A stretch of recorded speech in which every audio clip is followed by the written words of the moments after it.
The Empire's new weapon. The Galactic Empire had ruled over 1,000 worlds through fear, domination, and technological might. Wherever they went, resistance was crushed swiftly. Rebellions flickered out like candles in a storm. Fear was their true weapon, invisible, intangible, but more potent than any laser or warship. And now, they had perfected a new tool, fear gas, a biochemical weapon designed to strip even the bravest warriors of their courage, paralyzing them with terror before a shot needed to be fired. Their scientists had spent years refining the formula. It bypassed mental defenses, ignored training, and infiltrated the primal parts of the brain. The few test subjects who survived were left babbling wrecks. Confident in their invincibility, the Empire now turned its sights on the one place that had remained free, Earth. On the bridge of the dreadnought Crimson Warden, Admiral Vorn studied the holographic image of Earth with cold, predatory eyes. "One drop of this gas," he told his officers, "and humanity will kneel." Transmission from the surface, an officer reported. "Their representative is ready to negotiate." "Good," Vorn said. "Prepare the canisters." In a vast, empty field just outside Earth's defense perimeter, a single figure waited. She was tall, athletic, dressed in a simple black suit without any insignias. No guards, no army, just her. Her name was Commander Elena Graves, Earth's chosen negotiator for first contact, and perhaps last. A shuttle descended with a mechanical hiss. 4 armored Empire soldiers emerged, their faces hidden behind expressionless helmets.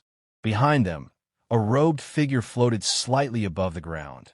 Magister Kor, chief scientist of the Empire's Fear Division. "You are Earth's representative?" Kor asked, voice dripping with disdain. "I am," Elena replied calmly. "Then we shall demonstrate the futility of resistance," Kor said. He pressed a button on a small device in his palm. Instantly, hissing clouds of greenish mist erupted around Elena, swirling with malevolent energy. The fear gas. The soldiers watched eagerly. Any second now, the human would fall to her knees, weeping, begging for mercy. They had seen it happen countless times before. But Elena simply stood there. She breathed in deeply, then laughed. "Smells like home," she said with a smirk. Kor froze. "Impossible," he whispered. Elena took a step forward. The soldiers involuntarily backed away. "You see," she said, her voice growing colder, "on Earth, we were born in fear, raised in chaos. We learned to breathe pain like air. Your gas, it's nothing but nostalgia." Before Kor could react, Elena moved. In a blur, she slammed 2 soldiers into the ground, tearing the blasters from their hands. A third tried to fire, but she ducked, spun, and drove her heel into his helmet with bone-shattering force. The 4th soldier tried to run back to the shuttle. He didn't make it. In less than 20 seconds, 4 elite Empire troopers were down, twitching and groaning. Kor stumbled backward, his floating device wobbling. This is not possible." Elena approached him, unhurried, calm. "You brought the wrong weapon, Magister," she said. "You thought fear would weaken us. But fear forges us." She grabbed him by the collar of his robes and hauled him down to her eye level.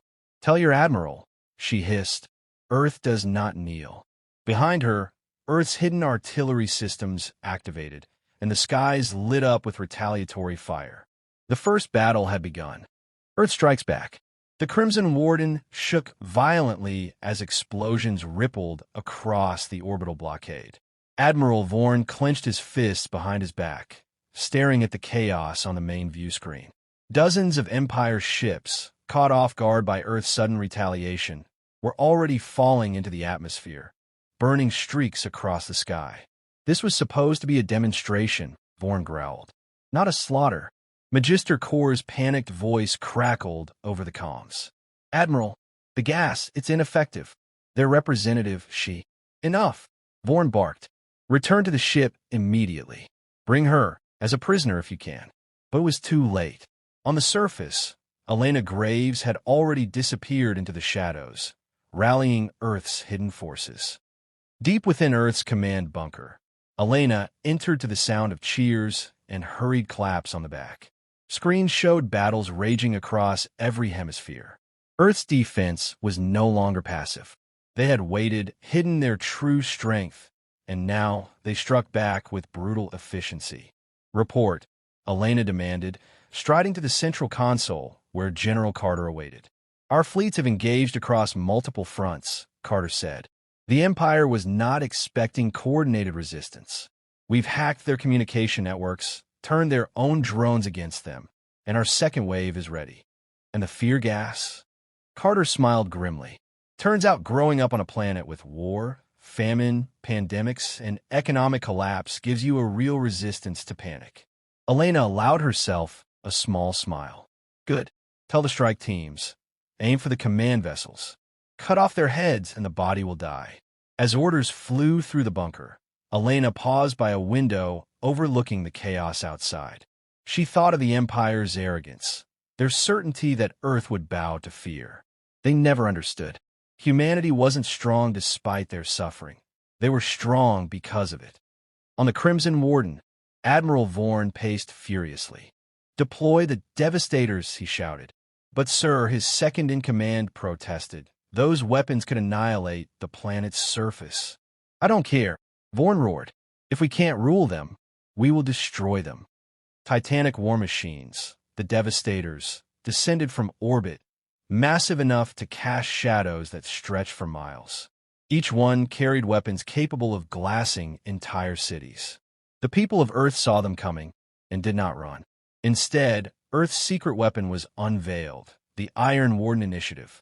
Massive mechanical titans, built in secret beneath the Earth's crust, rose up to meet the Empire's monsters. Towering humanoid robots, piloted by the finest soldiers humanity had to offer, clashed against the Empire's constructs in brutal hand-to-hand combat that shook the very ground. At the helm of Earth's largest titan, Sentinel Prime, Elena Graves herself took command. Target locked, her AI assistant reported. Let's show them what Earth smells like, Elena muttered. Sentinel Prime charged, slamming into a Devastator with earth-shattering force. Metal screamed against metal. The Empire's war machines, built for intimidation, could not match the ferocity of Earth's handcrafted fury. Across the globe, similar battles raged. The oceans boiled as naval dreadnoughts fired upon Empire cruisers. In the skies, human fighter jets darted through enemy fire, outmaneuvering the Empire's sluggish bombers. The Empire's forces began to crumble.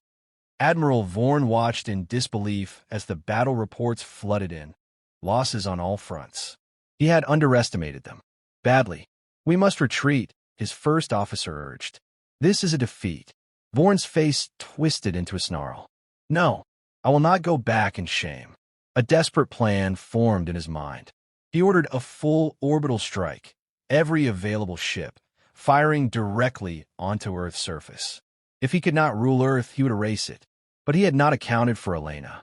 From orbit, a new transmission broke across all channels. Earth's message to the Empire. Elena appeared on the view screens, bruised but standing tall, her voice cutting through the static like a blade. You brought fear to our doorstep, she said. But we are not afraid. We never were. We are the storm you try to create. And now, you will kneel. At that moment, Earth's hidden satellites activated, unleashing a massive electromagnetic pulse across the Empire's fleet. One by one, Empire ships went dark, powerless, adrift in space. The Crimson Warden shuddered as its systems collapsed. Alarms wailed. Vorn's mouth fell open in shock. They've disabled us, he gasped. Elena's voice continued, cold and relentless. Your empire of fear ends here. And if you ever return. She leaned in closer to the camera, her eyes burning with unbreakable will. We'll be waiting. The remnants of the Empire's fleet fled, dragging their broken ships back into the void. Earth had won, not through overwhelming strength, not through fear, but through something far more terrifying to the tyrants of the galaxy. Hope. Defiance. Unity. As the first rays of dawn broke over the battered, beautiful planet, Elena Graves climbed out of the cockpit of Sentinel Prime, ripped her helmet off, and took a deep breath. The air was thick with smoke, fire, and the scent of victory. She smiled to herself. "Smells like home," she whispered.